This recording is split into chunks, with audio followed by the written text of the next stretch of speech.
Welcome to Henry Talks, our Henry County podcast, and I'm Melissa Robinson, your host, joined today with a special guest, my co-host, Clayton Cart, who is now with the Henry County government, and he's filling in for Thomas White, who is on special assignment.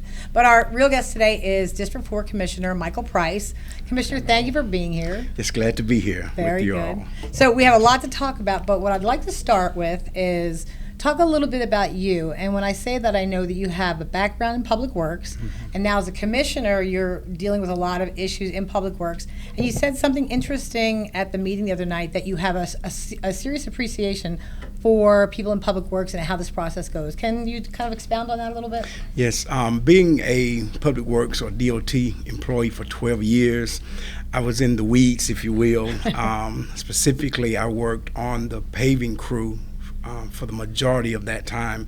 The last couple of years, I worked with the District 4 and 5. They were joined at the time on the northern end of the county. Okay. And so it just gave me an ability, if you will, to be able to see the county. Being a sixth-generation native here, yes. I have been here all my life, but there were some areas of the county I hadn't been in. So when I began to work for DOT and paving the various roads in the county, I had an opportunity to really see the county. That's great. And so it's just to see what those guys do every day. Sometimes they are the unsung heroes. Absolutely. And so I appreciate them being in the heat, the cold, the rain. You've been there. Yes. So I know when you had your swearing in, and you just made me think about this, in the room there were so many people that you knew, and you were saying, I went to high school with so-and-so, I went to this with so-and-so. So it's a great perspective to be, you said sixth generation? Yes. That's a long history in Henry County. So I guess what does it mean to be a commissioner now that you've lived here, worked here, had your career, had your family? I guess it must be very gratifying to be able to kind of lead the county. It truly is an honor to be able to serve the county of my birth, to be able to see where it was to where it is now. Right. Some good, some bad. I've had some negative experiences younger with racism here in the county. Sure. But now just to see the diversity that the county has taken or come to, it really is a special place for me to be able to be in this position because I've really served the community, being a pastor as well, in the community for about probably close to 30 years. Oh, wow. Just being able to touch people, and that was one of the reasons why I wanted to be a commissioner, because I wanted to be able to help people in a greater way, and I felt being in a position like this would give me that opportunity. It certainly does. And I have a very large family, so that's how I know. We just recently left a groundbreaking today for Habitat for Humanity. Right. And the young lady that was one of the recipients from prior, she gave remarks. I'm standing there looking at her like, ooh, she looks familiar. So when I asked her, and sure enough, I went to school with her uncle. I know her aunts, and so I know a lot of people. Being in the ministry for 32 years almost, I've preached at many churches in the county, and so there were a lot of people that already knew me from the community that some people didn't know. Right. Because for some people, I just kind of dropped out of nowhere because they didn't know me. But again, working for the county, being here all my life, preaching at numerous churches in the county, doing a lot of community things. My church often feeds the hungry and homeless. Locust Grove Elementary, we provided book bags for all of the students a few years ago, 600 of them. Oh my gosh, that's a lot. During the year, whatever the school needs, they contact us because we sit right there basically on the same property. So very community focused. Yes. I did not realize you had been a pastor for more than 30 years. I knew you were a pastor. I didn't realize it was for pretty much your whole life. Yes, so my whole adult life. That is your passion, I'm sure. Yes, people are. So coming into government, I had to learn. I'm also a contractor by trade. I'm a man of many hats. Yes, I know I can do.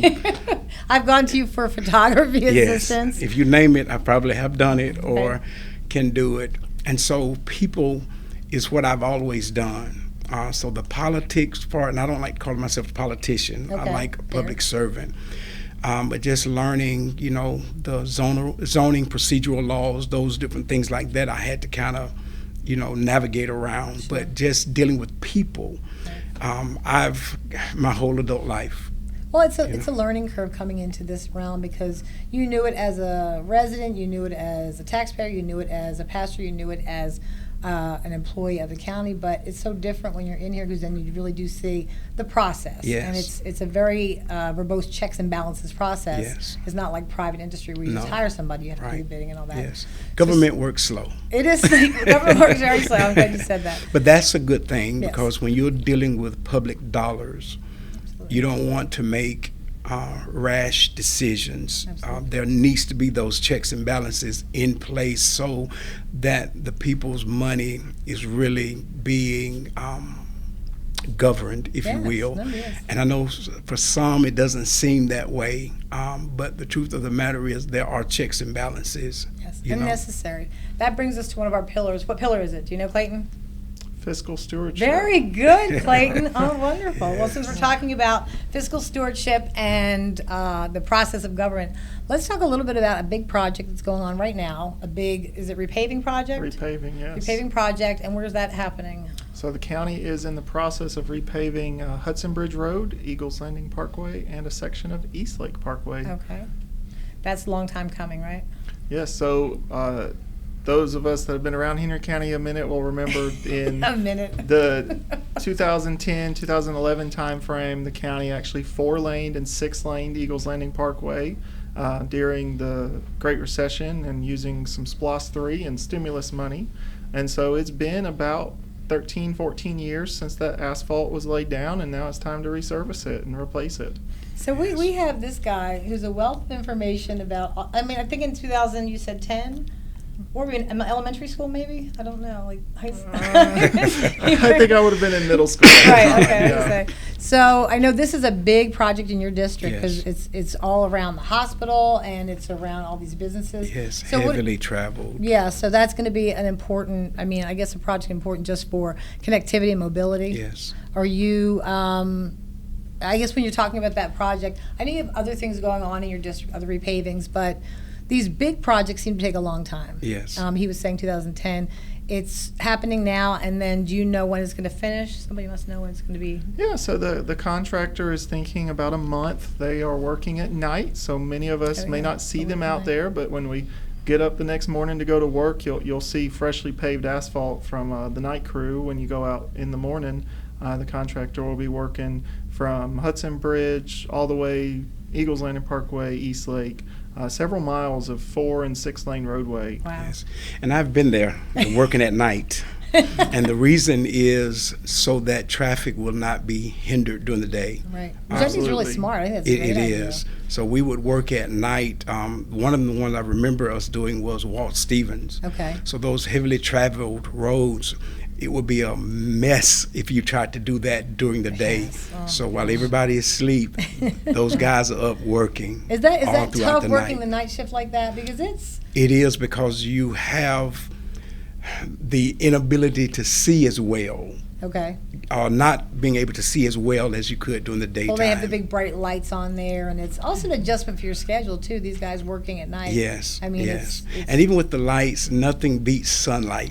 You know, it's just True. it's still some limitations. Right. You know. And what's paying for the repaving? Is this SPLOST 6. Okay, SPLOST 6. This opportunity, Eagles Landing Parkway runs between the county and city limits of Stockbridge. So, Commissioner, can you touch some? We had an opportunity to work with one of our local cities on this project as well. Yes, the city of Stockbridge.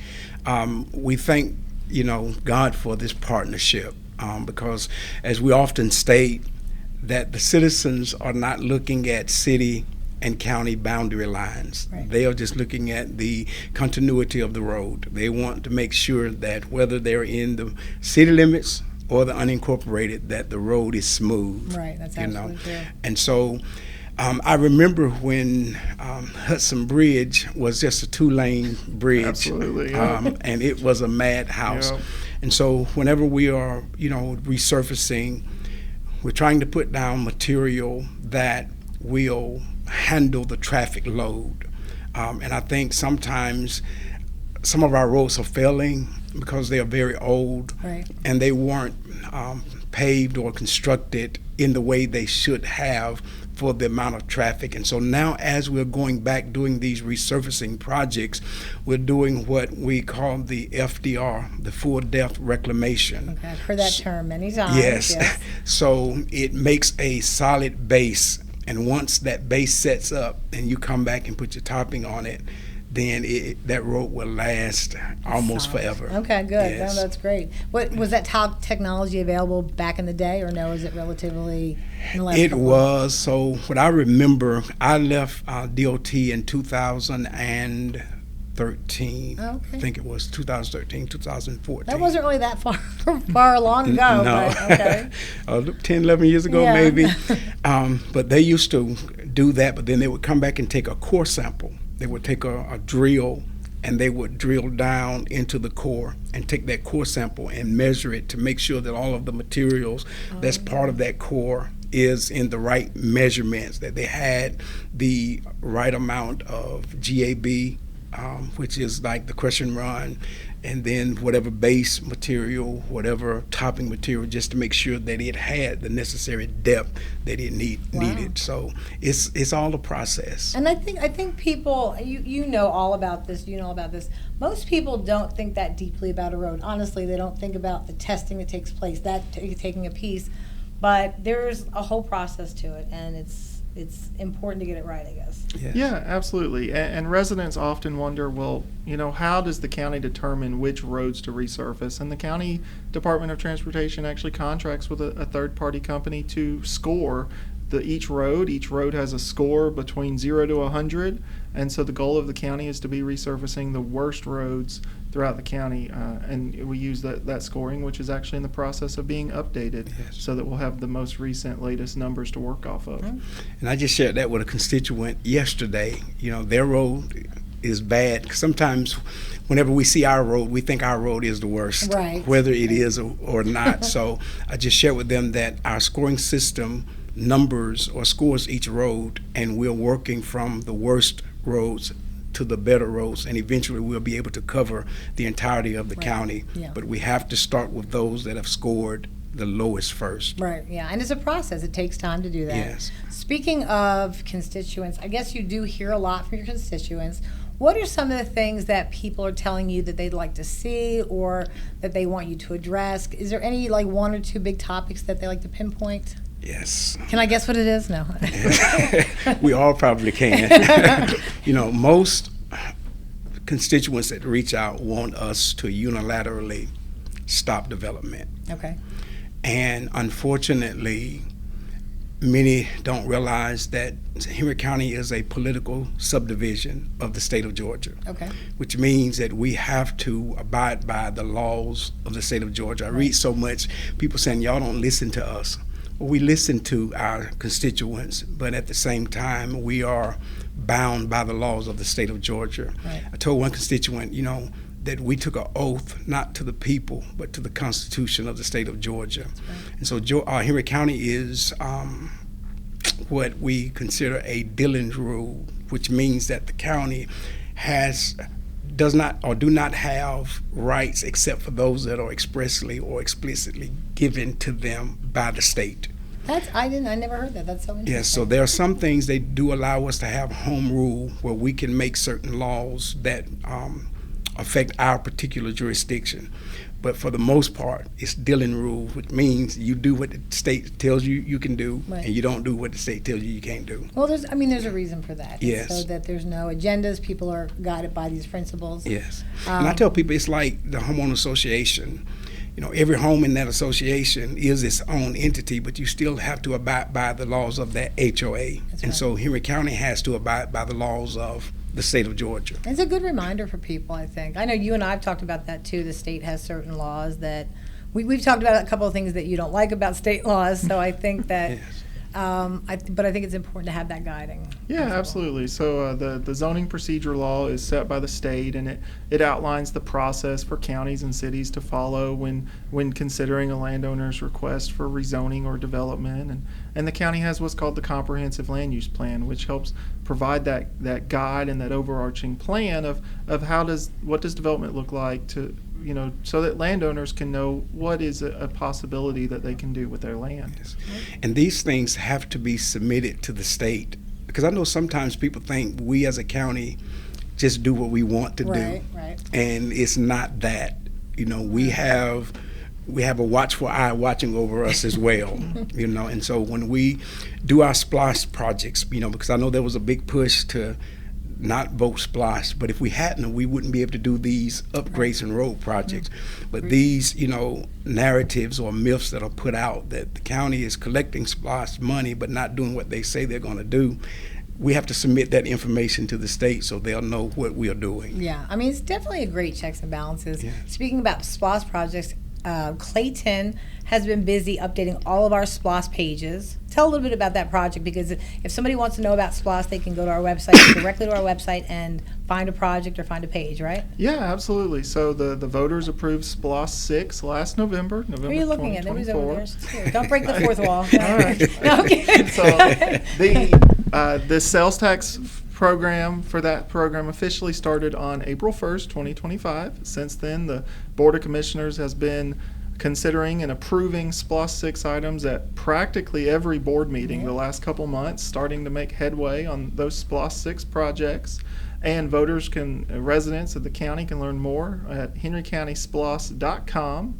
That takes you to the SPLOS departments section of the county website, where we have a page with each of the SPLOS 6 projects, just information about it, where it is, what we're planning, the budget information, so that residents can see how we're planning to spend those SPLOS 6 dollars. Yeah, that's great. It's great for you to even share with your constituents Yes. about that all that's being updated Yes. regularly by... And the beauty of SPLOST is that we are not having to do this alone. Right. That those that are spending dollars in our communities are helping us do this. That's true.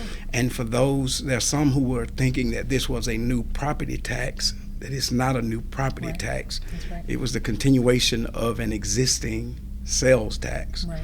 Because the state still governs what we can tax. So Henry County just cannot come up with their own taxes, That's right. It's funny you mentioned that. I talked to Rocky Romero, our SPLOS director, a while ago, and we had looked at a list of counties throughout Georgia, and most have a SPLOS. So when you're traveling through Henry County and you're spending money, those pennies are coming into our coffers Yes. for SPLOS, but we're also paying for other communities Yes. if we travel there and get gas. So Yes. it's a very reciprocal Yes. relationship. Yes. I'm going to close this out because I think we've had a lot of great conversation, but I want to talk a little bit about your most recent Community Cleanup Day, Okay. which was a huge success.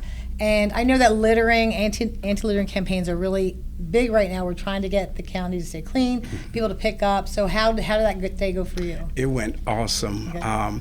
We lost, which could be a good or bad thing. Okay. We didn't collect as many bags as District 5 did. And so, I'm kind of happy. I think it's a good thing. Yes, I think yes. it's a good As thing. long as we covered the roads, though, and got up the trash that was there, because it could mean one of two things. Either the participation was low or there wasn't much trash. And I'm hoping it's the latter. I feel it's the latter. I Yes. definitely feel like it was the latter. And I Yeah. know that you were grateful to all the volunteers and staff who Yes, came out. yes. So And so I worked for the city of Locust Grove for a few years, and that was one of the things that we did. Mayor Price was a stickler about aesthetics. Right. And I remember when one of the former council ladies, Miss Frances Ward, I think her I name remember, was, yes. she made a statement once that you can always tell when you got into the city of Locust Grove because of its cleanliness. And I would just like for us as county citizens to foster that kind of behavior. Because when I had to pick up trash in Locust Grove, Right. it makes you think twice about throwing Right. things out the window. And so I think, as a community, if we take pride in our communities and we are not tempted to discard our trash out the window, I think not only will these community cleanup days be a blessing and a benefit, but for the longevity of our community and the beautification of it, it will continue to go Yes, if I we think- have those practices. That's a great call to action for people, and hopefully we get to the point where we don't need a community cleanup day because Yes. people are not littering. So I Yes. think it's a great. I think people should accept that challenge from Yes. you and take pride in this community. I think it was a great day. Because, you know, even if trash is on the road with the stormwater, Right. it washes Right. that stuff away and it has to go somewhere. And it usually ends up in our storm drains, Right. which can eventually end up in our creeks and rivers and lakes and stuff. And so we gotta do it not just from a aesthetics or a cleanliness, but also from a health, Yeah. a public health, priority as Absolutely. well. And even if storm grates get too clogged, that could cause flooding. It could Yes. cause localized flooding. So Yes. no, I think it's a great point to mention. So Yes. thank you for that. So please, let's keep our community clean. Yes, that's the call. Yeah. Less Yes. litter, more love. Yeah. Yes, there you yes. go. So I think this was a great conversation. I appreciate you being here.